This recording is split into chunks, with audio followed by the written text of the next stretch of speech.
बाबूजी के चश्मा दे आदि हमाई के दवाई, बबुआ के फीस दे आके ले आई हरासन पानी, दशहरा में हम आई। ना जाने कैसन इनकर सर्किल समाजवा, दारू पी के गाँव से कहास असही रिवाजवा।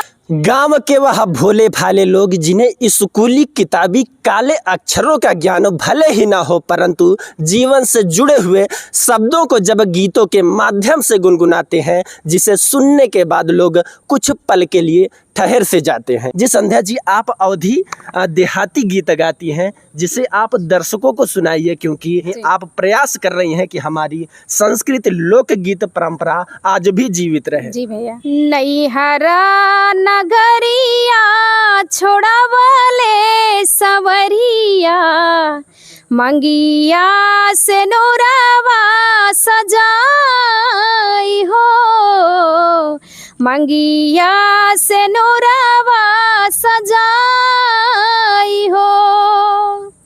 बदरानियन बरसे दोनों रे नयनवा, रोका ले ना सुआ रोकाई हो, रोका ले ना सुआ रोकाई हो।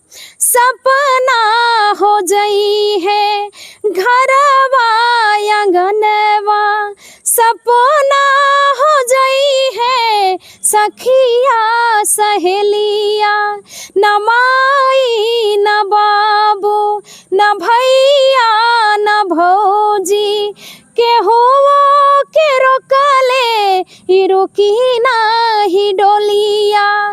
विधाता के है बनावल नियमवा, नहीं कौन बाटे उपैया हो, नहीं कौन बाटे उपैया हो।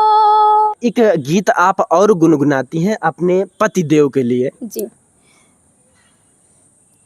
सखी जननी की सैया, अरे गवैया हवे कि फुहरे पतर गीत गावेले हो, फुहरे पतर गीत गावेले। छछने करे जा मोरा और देखनी हा जब से, कि संगवे नचनियो नचावेले हो, कि संगवे नचनियो नचावेले। सखी जननी की सैया गवैया हवे कि फुहरे पतर गीत गावेले। ना जाने कैसन इनकर सर्किल समाजवा, दारू पी के गाँव से कहास असही रिवाजवा, दारू पी के गाँव से कहास असही रिवाजवा। मन जब करी ले तो कहेला कि छोड़ दे, मन जब करी ले तो कहेला कि छोड़ दे। बेरी बेरी धमकी देखावेला हो, फुहरे पतर गीत गावेला। कैसो कैसो रहता मोरा और जियरा छछन के कबो ना करे जा से लगावेला हो, कबो ना करे जा से लगावेला। सखी जननी की सैया अरे गवैया हवे, फुहरे पतर गीत गावेला। कोई जो विरह गीत होती है, दहेज गीत होता है, ऐसा कुछ? जहवा धन के लोभी होखे परिवार बाबूजी, जहवा धन के लोभी होखे परिवार बाबूजी, उहवा शादी न करिहा हमार बाबूजी, उहवा शादी न करिहा हमार बाबूजी। होई ना बियाह भले रहले भम कुंवारी, होई ना बियाह भले रहले भम कुंवारी, सुन ले हब सहले हब लोगवन के गारी, जहाँ शादी तो होला एक व्यापार बाबूजी, जहाँ शादी तो होला एक व्यापार बाबूजी, ओ हवा शादी न करिहा हमार बाबूजी, ओ हवा शादी न करिहा हमार बाबूजी। यह जीवन से जुड़े हुए वही शब्द हैं जिन्हें अमेठी की बेटी ने गीत संगीत के माध्यम से पिरोया है, जिसका अर्थ समझने की ज़रूरत है। अगर आप इस गीत का अर्थ समझेंगे तो आप एक बेटी का दर्द भी समझ पाएंगे कि किस प्रकार से एक बेटी अपने पिता से कहती है जी कि भले ही हम कुंवारी रहेंगे परंतु। हाँ, क्योंकि कुछ लोग ऐसे हैं भैया, धन के लोभी ज़्यादा होते हैं, और जो मेन धन उनके घर में जाता है जैसे कि बहू, उनके लोभी उतना नहीं रहते हैं। ऐसे कई घर हैं, सब तो नहीं है। और परिवार के ऊपर बहुत ही अच्छा गीत है। परिवार टूट जाला तीसरा के समैला से, परिवार टूट जाला तीसरा के समैला से, अपने घर के चर्चा दूसरा से कैला से, अपने घर के चर्चा दूसरा के कैला से, परिवार टूट जाला तीसरा के समैला से।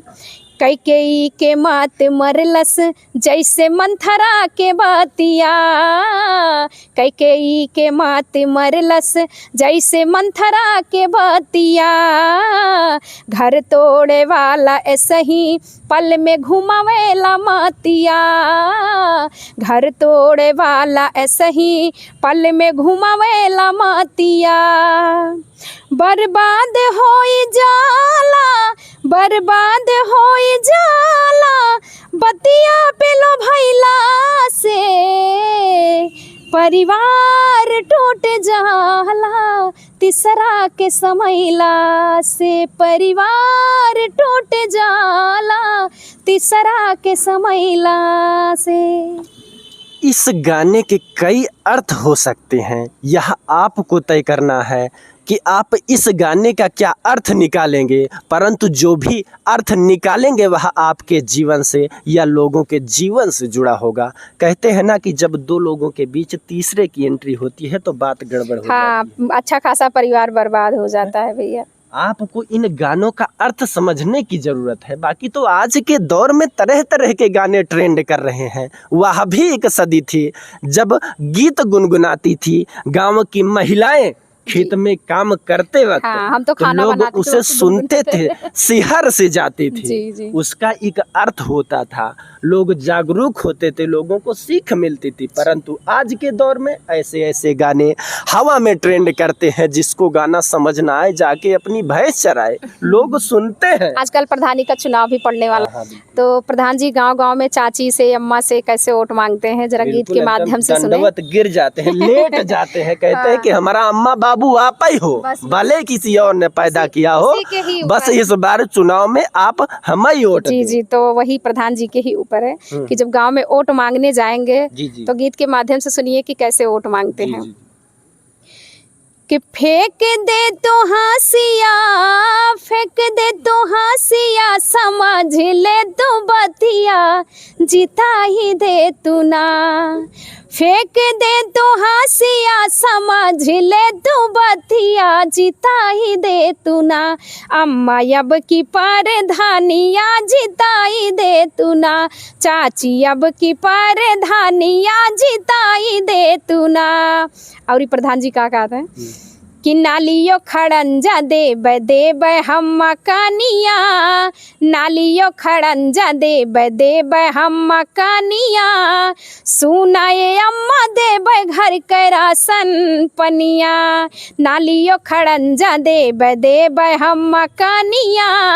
सुनाए अम्मा देब घर के राशन पनिया। बतिया तू बूझा चाची, बतिया तू बूझा अम्मा बूझा परेशानिया जिताई दे तू ना। अब की फिर से परधानिया जिताई दे तू ना। अम्मा फिर से परधानिया जिताई दे तू ना। कड़वा है मगर सच है। गांव का पंचवर्षीय चुनाव जब कोई युवा नेता प्रधानी पद का उम्मीदवार होता है तो गांव की जितनी महिलाएं होती हैं सब उसकी अम्मा हो जाती हैं, परंतु जब वह चुनाव जीतता है तो वही अम्मा जनता के बीच सिमट के रह जाती हैं, उन्हें पूछने वाला कोई नहीं होता। सही बात है।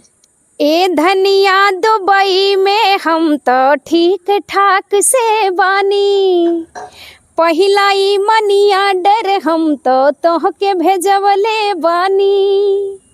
बाबूजी के चश्मा दे आदि हमाई के दवाई।